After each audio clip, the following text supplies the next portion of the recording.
गुरु कृपाहि केवलम गुरु कृपाहि केवलम। শুভেন্দুর জুতো পেটা আগে করেছিলাম 4 বছর আগে, সেটা আজকে আবার একটা জুতো কিনেছি প্লাস্টিকের।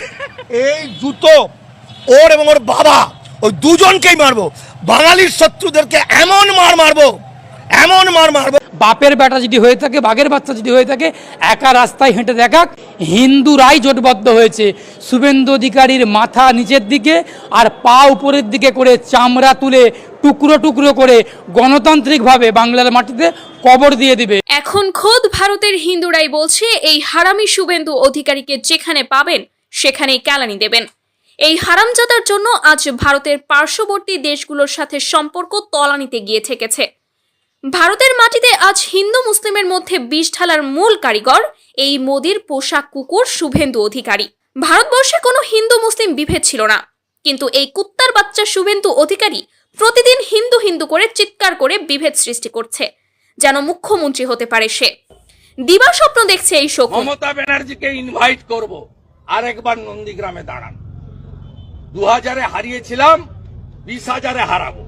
শুধু হিন্দু করে এখানে যদি ভোট চাওয়ার চিন্তা ভাবনা করেন বা 2026-এ ক্ষমতায় আসার চিন্তা করেন, শুভেন্দু অধিকারীর সমস্ত চুল সাদা হয়ে যাবে।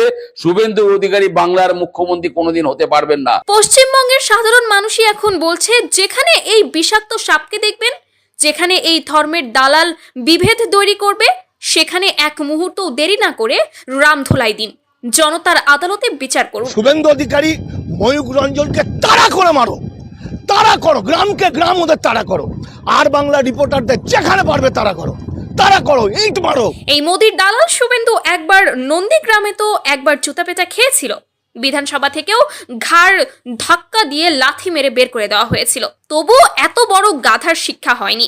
তাই এবার কেলানি দিয়ে ছেড়ে দিলে চলবে না। এইবার দরকার জুতার মালা গলায় পরিয়ে মাথা ন্যাড়া করে পুরো বাজার ঘোরানো, যাতে ছোট থেকে বড় সবাই দেখে ধর্ম নিয়ে যারা রাজনীতি করে তাদের এই পরিণতি হয়। আমরা চাই গাজার মতো পাকিস্তানকে ধূলিসাৎ করে দিই। হনুমানের নেতা শুভেন্দু বলি সামলে যান। ধর্ম সম্বন্ধে জ্ঞান আছে? আমি সনাতন, ওকে জিজ্ঞাসা করবেন তো সনাতন কথার অর্থ কি। ভারতের জনগণ হিন্দু মুসলিম একসাথে এই মাটিতে বসবাস করে আসছে। কোনো নরকের কীট আমাদের মধ্যে দেয়াল তুলতে পারবে না। ভারতবর্ষ ধর্মীয় সম্প্রীতির দেশ, কুকুরের রাজনীতি নয়। এবার সময় এসেছে গলায় গলায় লাগার। রাস্তা হোক, মাঠ হোক, সভা হোক, শুভেন্দু অধিকারীর মতো ভেদ সৃষ্টিকারী কুকুরদের যেখানে পাবেন সেখানেই গণধোলাই চলবে। এদের জায়গার রাজনীতিতে নয়, নর্দমায়। জয় হিন্দ, জয় ভারত। ভারত মায়ের ছেলেরা আজ জেগে উঠেছে, ধর্মের দালালদের রাস্তায় নামিয়ে ছাড়বে। সাবস্ক্রাইব করুন বাংলার বার্তা। আল্লাহ হাফেজ।